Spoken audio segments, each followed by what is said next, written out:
All right, guys, welcome back to the garage. It is time for a tool review, something that I don't do a whole lot of, and something that has normally been a product that I've actually purchased and used here in the garage over and over and over.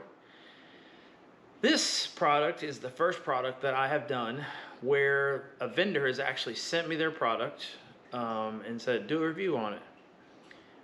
Show them the features, blah, blah, blah. And this thing you probably saw in the thumbnail is, it's a welding helmet. So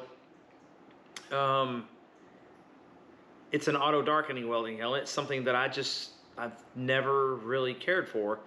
No particular reason other than, well, maybe the people that I learned from, the guy that I learned most of it from, most welding from, was extremely old school and never ever approved of that. Now, back then they weren't very popular and they were very expensive, when I first started learning welding. Now these things are commonplace and pretty budget oriented.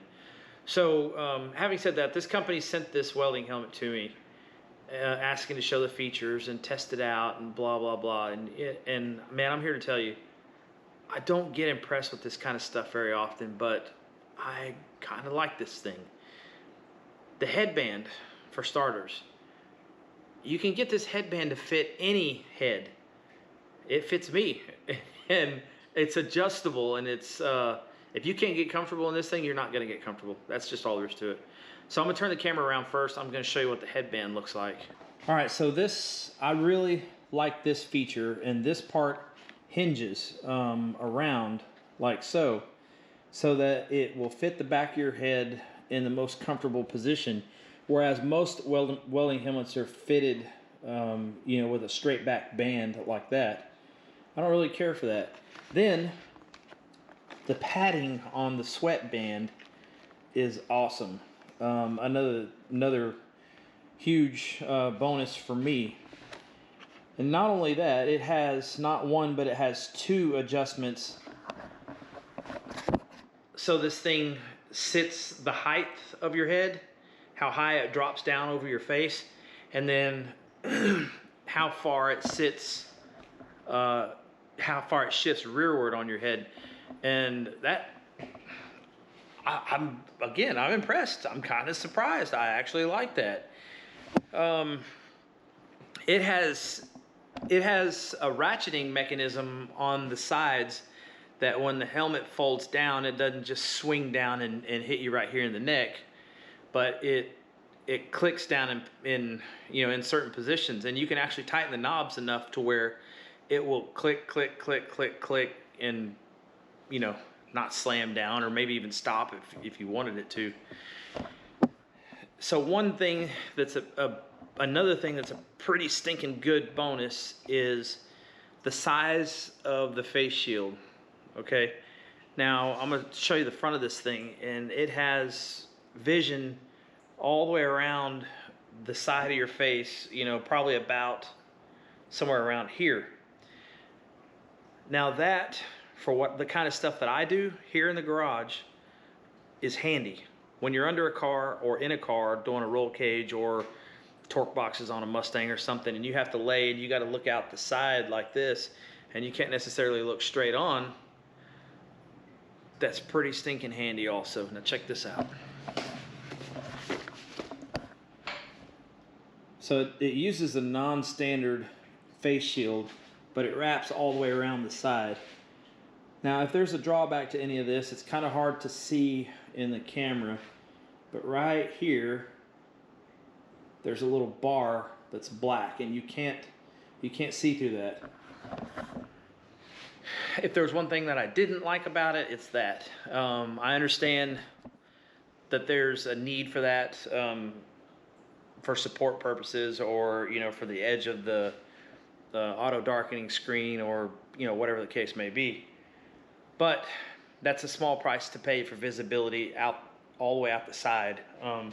I think that they say it has 180 degrees. It doesn't. It may not quite be 180 just looking at the side of the helmet, but it's pretty stinking close to it.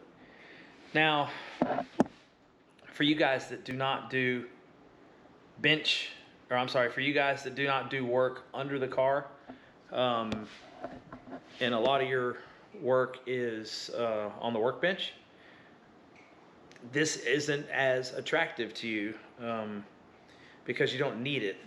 The standard welding lenses where you look out the front are fine, and the bigger ones where you look out the front are fine, but it is a really lightweight helmet, another big bonus for me.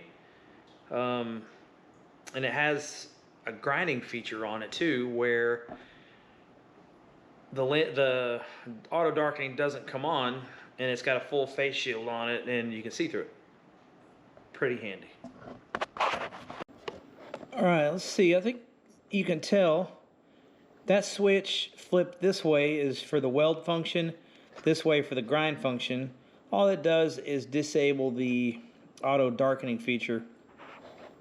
This knob is for the delay, or how long it takes to actually go dark.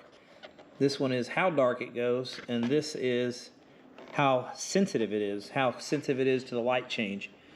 And then this little dude right here, when flipped to the left, it's for shades 5 through 9, and flipped to the right, it is shades 9 through 13. So for me, I have it flipped over to the right side where it's on shades, or for shade 10. It's set to the weld function, and the sensitivity is turned all the way over. I like it to turn dark pretty quick, so that will probably be just fine for me. We're going to test it out on some, I guess, let's try some aluminum and see how it does.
So they asked for their review to try their product out and all that neat stuff. And like I said, this is the first time I've ever done this, you know, where I was sent a product to test out and all that jazz. And, you know, you can't help but think that the companies kind of expect a, you know, a favorable review and all that stuff. And that's kind of how I went into this, thinking that maybe they expected that, and that I didn't expect to like the product, I guess is where I was going with that. I'm here to tell you, I'm pretty impressed. This thing is really lightweight, and it's easy to maneuver. It has great visibility. Now, I will say this, that this is not a heavy-duty piece. It's not something that a welder, it's not something that a guy that welds for a living would probably use on the daily. So having said that, for a garage guy working on a car, roll cages underneath the car and all that stuff, the visibility is awesome. I think that it's money well spent, purely my opinion, but how I use it is going to be great. The one drawback that I didn't really care for is the face of the helmet is curved, right here and right here. So if you're like me and you don't hang your helmet up every time, you're going to beat the front of the helmet up. Now, it is a tool and it is going to get used, and take it for what it's worth. It's not going to hurt the functionality of it. They do give you extra shields. So this shield right here is replaceable. It just slides out the front, off the sides. And then the shield inside that protects the auto darkening piece is also replaceable. Excuse me. Now, the downside of that is that they're not industry standard, so you will have to buy them from the manufacturer or the vendor or the manufacturer vendor person thing. So anyways, all in all, product rating, I would give it a good solid 9 out of 10 for a garage user. For a daily work welder kind of guy, probably not the right choice. Won't last long. It's kind of lightweight. But all in all, it is a good product and I would recommend it. So anyways, thanks everybody for stopping by. I do appreciate it. This is the end of the video. Be sure to check out the description below. There will be links to this particular product in their Amazon store. So thanks guys. We'll see you in the next one.